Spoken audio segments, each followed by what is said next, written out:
Assalamualaikum, selamat pagi pemirsa. Apa kabar Anda hari ini? Senang sekali saya Nofri Afandi kembali menyapa Anda pemirsa di rumah dalam program Coffee Break Sumatera Utara. Kita akan ngobrol-ngobrol pemirsa dengan perbincangan yang sangat bermanfaat dan menarik tentunya dengan tema pemasaran produk UKM bersama Dinas Perdagangan Kota Medan. Sudah hadir di sini bersama saya dua narasumber yang sangat luar biasa. Sudah ada Bapak Fahri Hamdani Rangkuti, Kepala Bidang Perdagangan Dalam Negeri Dinas Perdagangan Kota Medan. Apa kabar Bapak? Sehat, alhamdulillah. Dan juga sudah hadir di sini pelaku UKM Sentra Pai. Di sini sudah ada Kak Intari Syarif. Apa kabar Kak Tari? Alhamdulillah baik. Alhamdulillah baik. Dan tentunya pada masa saat ini kesehatan itu penting ya, Kak dan juga Pak Mahdi. Baik, pertama saya akan berbincang terlebih dahulu pemirsa dengan Pak Fahri Hamdani mengenai apa tupoksi Dinas Perdagangan yang menyangkut pembinaan perkembangan UKM khususnya di Kota Medan, Pak. Ya, berdasarkan peraturan wali kota nomor 97 tahun 2017, yaitu memang ada disebutkan di situ bahwasannya pengelola UKM ini ada di bidang saya, yaitu untuk pengembangan produk-produk UKM dan juga pengembangan pasar dan pemasaran yang akan kita gunakan untuk cinta produk dalam negeri. Jadi kita buat penggunaan produk dalam negeri. Kita buat gerakan seperti itu.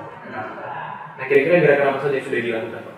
Baik, Dinas Perdagangan mengadakan bazar, ada bazar untuk memasarkan produk UKM dan juga kebetulan ini kami sedang berlangsung ini acara kami klinik bisnis dan juga bazar UKM yang mana tujuannya untuk membuat UKM Kota Medan naik kelas. Jadi kita bantu situ untuk perizinannya, permodalannya, dan juga untuk pemasarannya. Berarti sudah ada gerakan-gerakan dan juga perbantuan kepada para pelaku UKM begitu Pak ya, agar mereka bisa naik kelas begitu ya. Nah tentunya kira-kira kegiatan apa saja yang sudah dilakukan Dinas Perdagangan dalam meningkatkan usaha UKM nih khususnya di Kota Medan Pak? Ya baik, setiap event yang ada kita di Kota Medan ini, pameran atau semacam seperti yang ada di kantor wali kota beranda kreatif, kita ikutkan UKM bergantian sebanyak 2 UKM, 4 UKM. 4 UKM. Setiap malam Sabtu, setiap malam Minggu di sana. Jadi dan juga ada event-event yang mengundang Dinas Perdagangan, kita libatkan UKM tadi supaya mereka ikut bersama-sama membantu untuk memajukan dagangan di Kota Medan ini. Iya. Nah kegiatan ini sudah berlangsung berapa lama Pak? Untuk yang beranda Kota Medan ini? Beranda itu sudah dari bulan Juli tahun 2002 nih sampai saat ini masih berlangsung gitu. Berarti baru dalam tahun ini begitu Pak ya? Dan iya, benar. Seterusnya akan tetap berlangsung ya tahun depan gitu ya Pak ya? Ya mudah-mudahan berlangsung. Iya baik. Apa saja program yang diusulkan untuk kepentingan kemajuan UKM ini ke depannya Pak? Khususnya di Kota Medan. Ya, jadi kita akan berkolaborasi dengan pihak-pihak pemangku kepentingan seperti juga dengan pihak Sivitas Akademika, Sivitas Akademika, dan juga dengan pihak swasta, biar agar kita sama-sama untuk membangun UKM Kota Medan ini agar lebih meningkat lagi dan tentunya untuk naik kelas. Jadi masyarakat pun akan lebih sejahtera dan makmur nantinya. Itulah cita-citanya. Nah selama kegiatan ini sudah digelar gitu Pak ya, seperti apa kira-kira respon dari para UKM di Kota Medan ini dengan ada kegiatan beranda Kota Medan dan juga bazar-bazar yang sudah dilakukan? Alhamdulillah respon baik. Jadi masyarakat memang sebenarnya kebetulan karena kita langsung ke kecamatan-kecamatan di 10 titik itu di seluruh Kota Medan, mereka respon bagus, baik sekali. Mereka sangat antusias, sangat terbantu karena kita turun langsung ke masyarakat tadi. Jadi mereka sangat terbantu untuk peningkatan UKM mereka yang darinya sebelumnya belum ada izin, belum ada label halal, mereka terbantu dengan adanya program-program yang dilaksanakan oleh Dinas Perdagangan. Berarti juga ada pembimbingan begitu Pak ya untuk mengurus label halal bagi produk-produk yang belum mendapatkan sertifikasi halal begitu ya? Iya benar. Nah kira-kira dengan adanya kegiatan-kegiatan tersebut, apakah ini memang sudah berdampak sangat baik begitu Pak ya sejauh ini kepada pelaku UKM di Kota Medan? Iya benar, sangat baik. Karena kan memang seperti untuk pasar-pasar retail, mereka kan butuh ya seperti ini. Jadi kalau UKM ingin masuk ke dalam pemasaran retail seperti kita sebut saja namanya Indomaret atau Alfamart, Pemidi, mereka tuh butuh seperti ini. Jadi UKM tadi sudah mempunyai legalitas, izin usahanya, baik itu BP POM, izin PIRT, izin pangannya, dan juga halal. Dan mereka bisa jadi lebih mudah untuk masuk ke pasar. Iya Pak Fahri, tadi kita sudah berbincang dengan banyaknya kegiatan dan juga bagaimana pelaku UKM ini dapat mendapatkan sertifikasi halal dan juga perizinan begitu Pak dari Dinas Perdagangan Kota Medan. Nah kira-kira langkah apa yang harus dilakukan oleh pelaku bisnis untuk strategi pemasaran produk UKM mereka? Ya, sebenarnya di kami juga ada itu, membuat kemasan produk tadi supaya lebih menarik. Ya. Jadi kita kemas, kita desain kemasan tadi baik berupa dia kemasan untuk bungkus luar dan juga bungkus dalamnya. Jadi para pembeli itu akan tertarik dan kemasannya pun sudah terbaik gitu kan. Apalagi dilengkapi dengan segala macam perizinan tadi. Ya, ya. Nah, akses yang mudah dijangkau oleh para konsumen seperti apa Pak kira-kira yang dapat diberikan oleh Dinas Perdagangan Kota Medan? Ya, mungkin aksesnya ya kita akan memberi kemudahan-kemudahan dan pendampingan kepada UKM tadi. Apa misalnya dia butuh apa, kita akan dampingi untuk UKM tadi. Ya Pak Fahri, kan sudah banyak juga kegiatan dan juga pelatihan yang dilakukan ataupun yang diberikan oleh Dinas Perdagangan Kota Medan kepada para pelaku UKM. Nah kira-kira langkah yang harus dilakukan oleh pelaku bisnis untuk strategi pemasaran produk UKM seperti apa Pak? Ya baik, jadi untuk UKM kita membuat produk ya, membuat produk tadi dengan kelebihan yang tidak dimiliki oleh pesaing atau produk yang serupa. Ya. Jadi konsumen yang cerdas akan memilih produk yang mereka inginkan. Ya. Dengan persaingan UKM, maka pelaku usahanya bisa berpikir lagi lebih kreatif dan inovatif dalam mengembangkan produknya, ya, dan juga sehingga ekspektasi dan kebutuhan konsumen terpenuhi. Dan jika produk tidak update atau up to date, maka kemungkinan konsumen akan ditinggalkan oleh konsumen gitu Pak ya. Karena mereka tetap mencari hal-hal yang terkini gitu Pak, yang terbaru begitu ya, desain dan segala macam gitu Pak ya. Dan untuk aksesnya kira-kira seperti apa Pak yang dapat mudah dijangkau oleh para konsumen agar nanti produk dari pelaku UKM ini dapat mudah dijumpai begitu? Ya, jadi akses itu mudah dijangkau oleh konsumen. Jadi mereka lebih sering bisa mendatangi toko para UKM tadi. Dan ini menunjukkan bahwasanya pertumbuhan dari konsumen tadi, konsumen baru terutama ya. Jadi akan menciptakan hubungan yang cukup baik dengan konsumen. Ya. Jadi konsumen tadi merasa istimewa, terlayani dengan personalitas tadi. Jadi hal tersebut akan menjadi nilai tambah dari produk atau jasa yang UKM tadi berikan.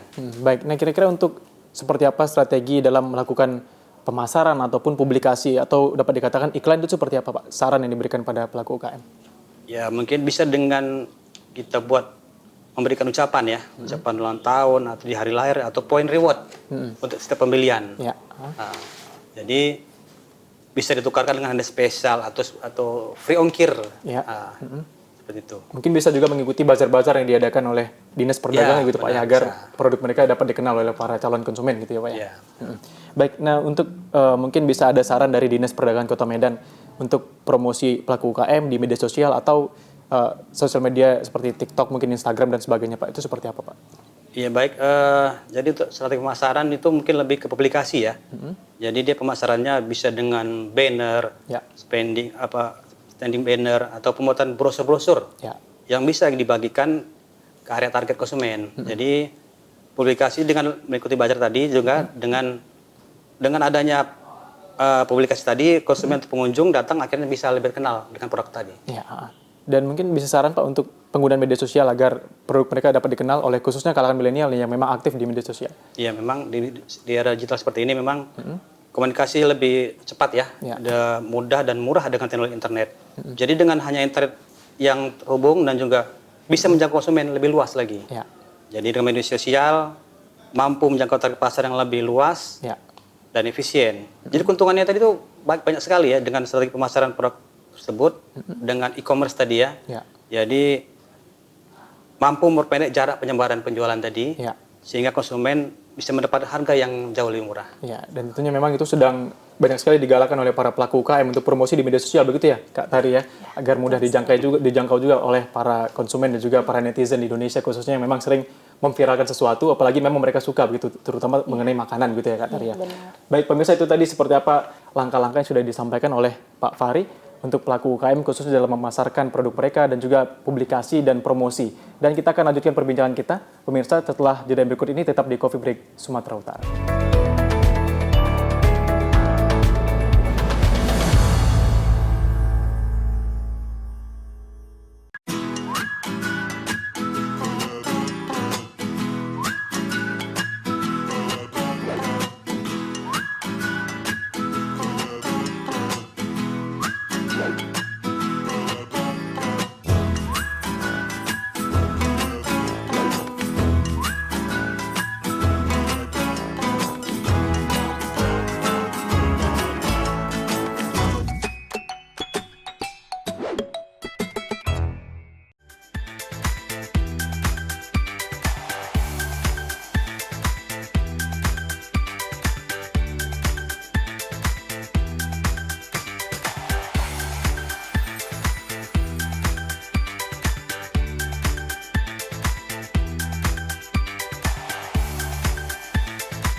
Kembali di Coffee Break Sumatera Utara, pemirsa, masih dengan Pak Fahri dan juga Kak Tari. Nah, Pak Fahri, kita melanjutkan perbincangan. Kira-kira apa alasan butuh dan pentingnya strategi pemasaran produk UKM? Ya, baik, pemasaran itu sangat penting ya. Jadi di pemasaran ini digunakan sebagai sarana untuk mengenalkan produk UKM Ya. yang dihasilkan untuk para konsumen, mulai dari bahannya, fitur, fungsi, dan juga aneka detail produknya. Ya. Dan juga ini untuk mengidentifikasi keinginan konsumen.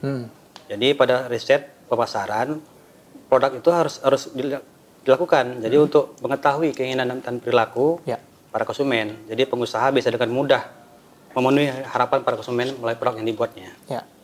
Jadi pemasaran pada UKM itu juga urat nadi perusahaan. Ya. Jadi tanpa strategi pemasaran yang baik, maka target penjualan mungkin akan sulit dicapai. Ya. Jadi membangun branding juga sangat penting. Secara umum itu konsumen akan membeli produk yang telah mereka gunakan sebelumnya. Ya. Jadi produk yang Anda ketahui mungkin banyak orang yang ketahui, tapi kita perbaiki merek dan bangun merek mulai dari sekarang. Ya. Itulah branding tadi ya. Jadi selanjutnya itu komunikasi, ciptakan komunikasi dan hubungan baik dengan konsumen. Ya.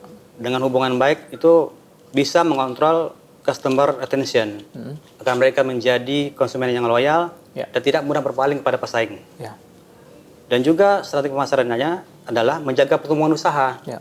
Jadi ini dilakukan untuk jangka waktu panjang.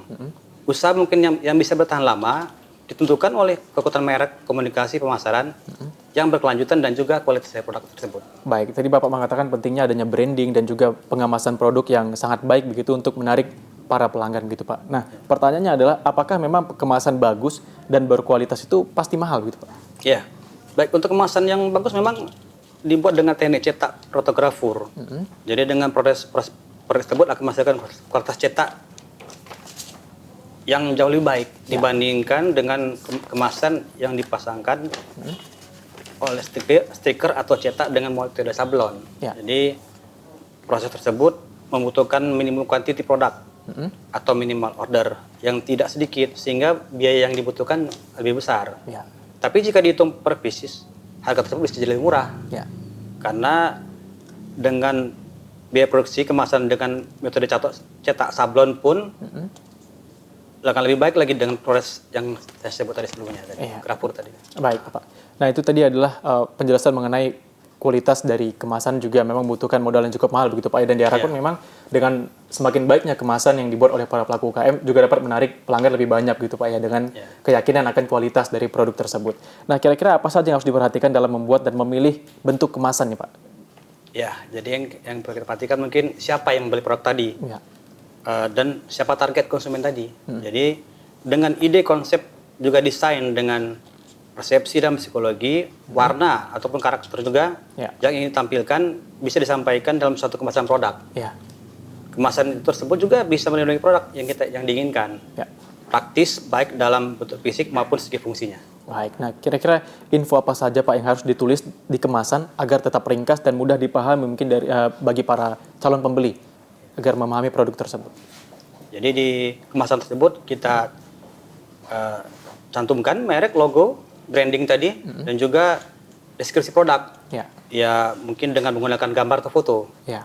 Jadi dengan kandungan nutrisi, tanggal produksi, dan juga informasi kadaluarsa produk. Dan juga informasi perusahaan produksi dan distributor tersebut. Ya, baik. Nah, kira-kira apa saja kriteria kemasan yang baik begitu Pak ya? Dan juga aman mungkin dari serta bahan kemasan yang dapat digunakan untuk mengemas produk dari para pelaku UKM. Iya, kemasan baik itu memang dia bisa mengendalikan uap air, mengendalikan suhu dengan mencegah kontak cahaya, dan juga mencegah kontaminasi terhadap produk tersebut. Baik, memang banyak sekali urutan-urutan yang harus dilakukan oleh para pelaku UKM agar kemasan produk mereka ini dapat menarik begitu Pak ya, dan meningkatkan penjualan mereka. Baik Kak Tari, mungkin saya akan berbincang juga dengan Kak Tari. Sebelum kita membahas soal kemasan nih Kak ya, kira-kira Kakak sudah mengikuti kegiatan apa saja nih yang sudah dilakukan oleh Dinas Perdagangan Kota Medan? Oke, baik. Untuk kegiatan yang sudah saya ikuti di Dinas Perdagangan Kota Medan sendiri, sudah sangat banyak yang saya ikuti.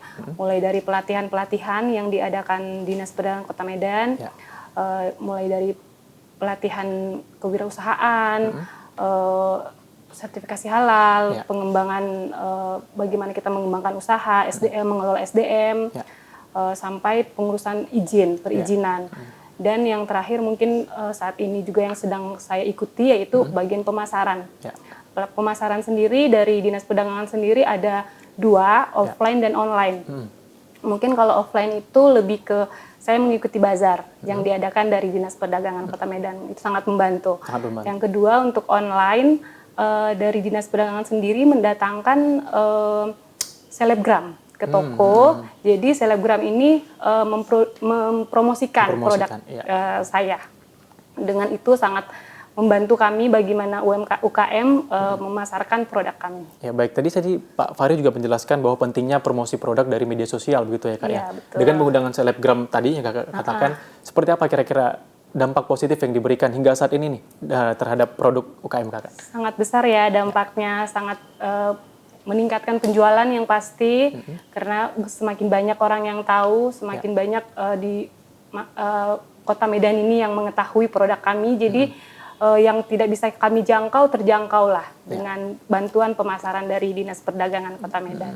Nah kira-kira dengan diundangnya selebgram ke toko Kakak kemarin, apakah Kakak kira-kira ke depannya akan mengundang sendiri nih tanpa dari Dinas Perdagangan Kota Medan, inisiatif Kakak sendiri agar mungkin lebih memperkenalkan produk Kakak ini yang memang ini sedikit cukup milenial Kak ya. Mungkin Kakak bisa jelaskan sedikit mengenai produk Sentrapai ini. Tadi kita belum jelaskan kepada pemirsa di rumah. Oh baik.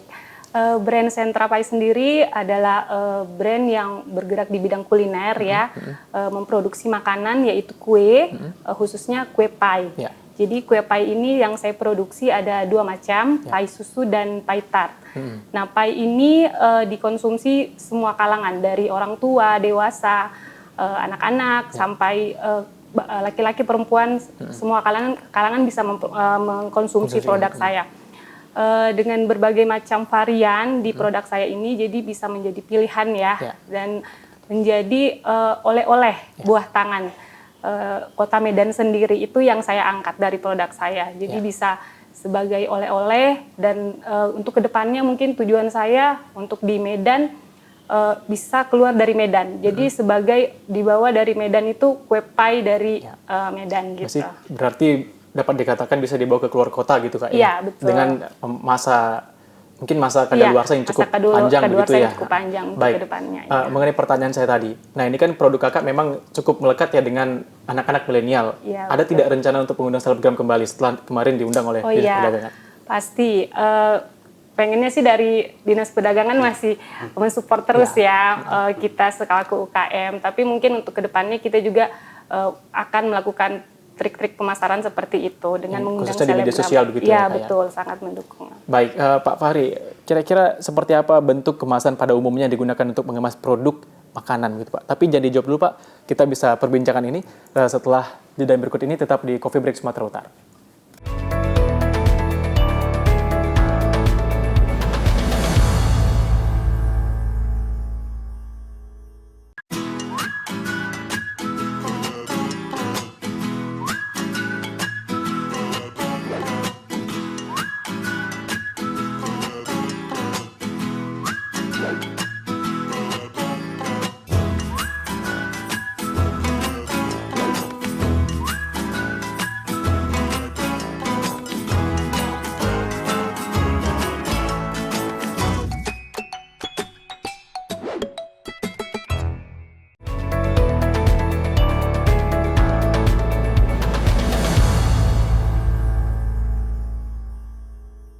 Masih di Coffee Break Sumatera Utara, pemirsa, kita kembali berbincang dengan Pak Fahri. Pak Fahri, seperti apa saja bentuk kemasan pada umumnya yang digunakan untuk mengemas produk makanan nih Pak, yang mungkin bisa lebih aman digunakan dan sebagainya?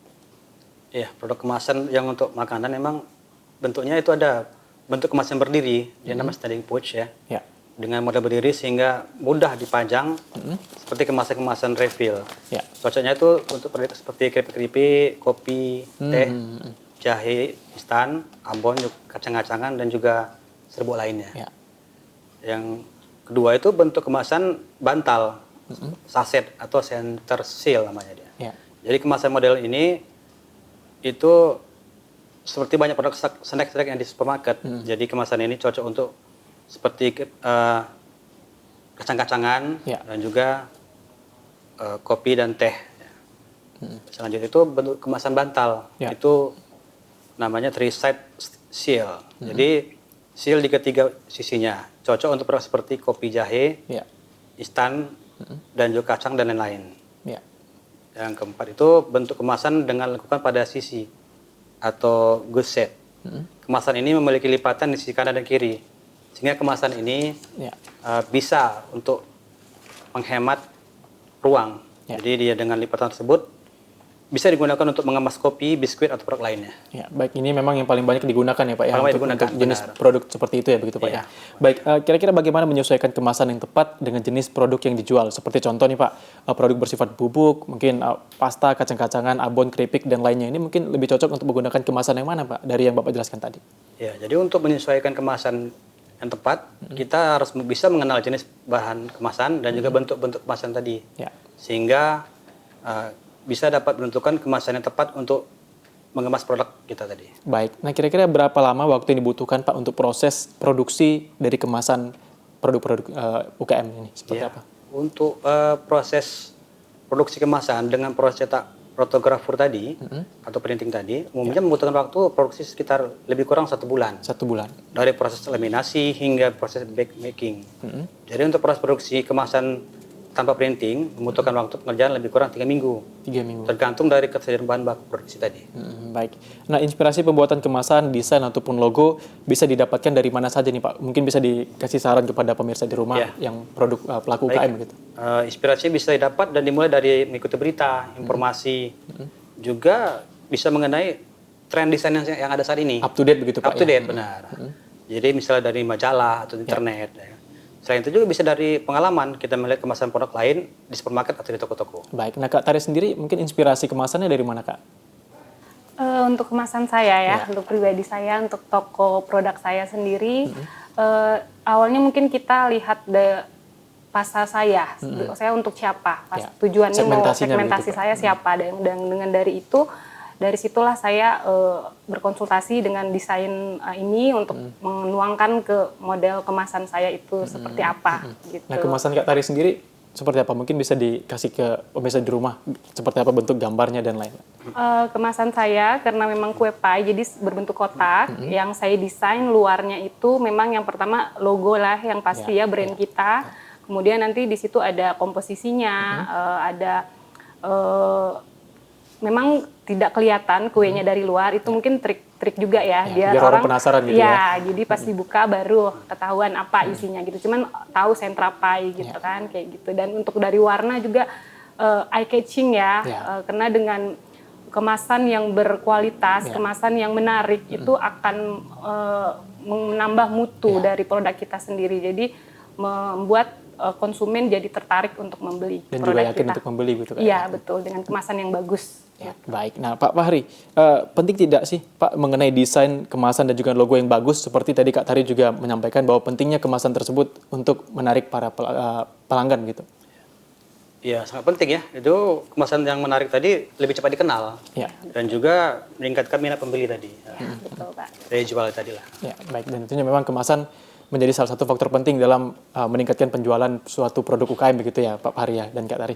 Nah Kak Tari, kira-kira apa manfaat bagi pelaku UKM terlibat dalam kegiatan-kegiatan yang dilaksanakan oleh Dinas Perdagangan dalam hal pembinaan dan juga pemasaran produk UKM? Untuk manfaatnya sangat banyak ya, sangat besar, sangat terasa bagi kami selaku UKM binaan dari Dinas Perdagangan. Dengan kami menjadi binaan dan mendapat pendampingan dari Dinas Perdagangan, membantu kami untuk bagaimana kami menambah skill-skill. Dengan adanya pelatihan-pelatihan yang dilaksanakan, itu membuat kami jadi berkembang. Yang tadinya tidak tahu jadi tahu.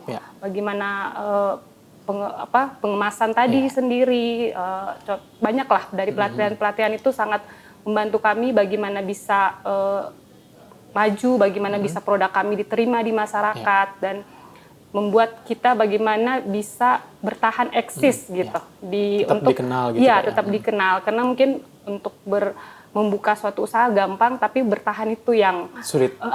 Perlu konsistensi ya. Nah, dengan bantuan dari Dinas Perdagangan mendampingi kami terus apalagi di era digital ya, banyak manfaat yang kami dapatkan. Ya. Nah, Kak Tari sendiri sudah berapa lama menjadi produk binaan dari Dinas Perdagangan Kota Medan? Untuk Kota Medan mungkin Sebenarnya saya dari awal itu sudah dari Dinas Perdagangan Kota Medan. Dengan semenjak kita membangun usaha, itu sudah mendapat dampingan dari Dinas Perdagangan Kota Medan. Berarti sudah cukup lama Sudah begitu Kak cukup ya? lama. Baik Kak Tari, kegiatan apa saja yang menurut Kak Tari yang perlu dilakukan untuk memajukan UKM di masa yang akan datang? Dengan pengalaman-pengalaman yang sudah Kak Tari lakukan sejak beberapa tahun ini menjadi pelaku UKM binaan dari Dinas Perdagangan Kota Medan. Oke, jadi mungkin lebih ke masukan ya dari kita sendiri selaku UKM. Mungkin untuk kedepannya sebenarnya sudah sangat baik ya, sudah sangat membantu lah apa yang telah dilaksanakan Dinas Perdagangan Kota Medan ini kepada kami selaku UKM. Tapi kita juga mungkin masukan ya Pak ya, mungkin untuk kedepannya dibuat suatu wadah atau tempat di mana ini mungkin bukan suara saya saja, tapi suara teman-teman UKM yang lain, jadi mewakili karena saya produknya kuliner. Wadah atau tempat yang bisa menjadi di situ kayak pusat oleh-oleh gitu. Jadi orang yang masyarakat Kota Medan sendiri dan dari luar Kota Medan kalau mau mencari oleh-oleh baik itu kuliner, fashion, craft yang produk-produk dari Medan yang khasnya dari Medan sendiri sudah bisa tahu di situ. gitu Iya, kan? jadi kita sebagai UKM ini kita meletakkan produk di situ. Jadi yang memfasilitasi tempat itu adalah dari Dinas Perdagangan itu, gitu. Baik. Nah mungkin sudah diberikan saran nih Pak Fahri. Nah terakhir nih Pak Fahri mungkin bisa memberikan closing statement kepada pemirsa di rumah, khususnya para pelaku UKM yang mungkin belum mendapatkan binaan ataupun pelatihan-pelatihan, bagaimana dapat meningkatkan penjualan produk mereka nih Pak. Ya baik, Dinas Perdagangan sangat terbuka ya untuk masukan dan juga kita siap untuk membantu UKM tadi agar bisa lebih maju lagi dan lebih naik kelas lagi dengan program-program yang dilaksanakan oleh Dinas Perdagangan. Baik, nah Kak Tari mungkin bisa memberikan closing statement kepada pemirsa di rumah mewakili pelaku UKM. Oke, baik. Mungkin saya mengucapkan terima kasih kepada Dinas Perdagangan Kota Medan yang telah sangat membantu kami selaku binaan UKM binaan Dinas Perdagangan Kota Medan. Dan untuk teman-teman UKM, khususnya UKM Kota Medan, tetap semangat, tetap berjuang, konsistensi dalam memajukan produknya masing-masing dan bisa menjadi pengusaha yang sukses. Baik, terima kasih. Tentunya saya ucapkan kepada Pak Fahri Hamdani Rangkuti selaku Kepala Bidang Perdagangan Dalam Negeri Dinas Perdagangan Kota Medan. Tentunya segala trik dan juga strategi yang diberikan kepada pemirsa di rumah kita harapkan dapat membantu para pelaku UKM ya Pak ya untuk naik kelas begitu ya. Dan juga Kak Intan Syarif dapat terus sukses dan eksis produk sentra painya. Baik pemirsa, usai sudah perbincangan kita dalam Coffee Break Sumatera Utara pada hari ini dengan tema pemasaran produk UKM dari Dinas Perdagangan Kota Medan. Saya Nofri Afandi bersama kerabat kerja petugas pamit undur diri. Wassalamualaikum warahmatullahi wabarakatuh dan sampai jumpa. Terima kasih Pak Fahri.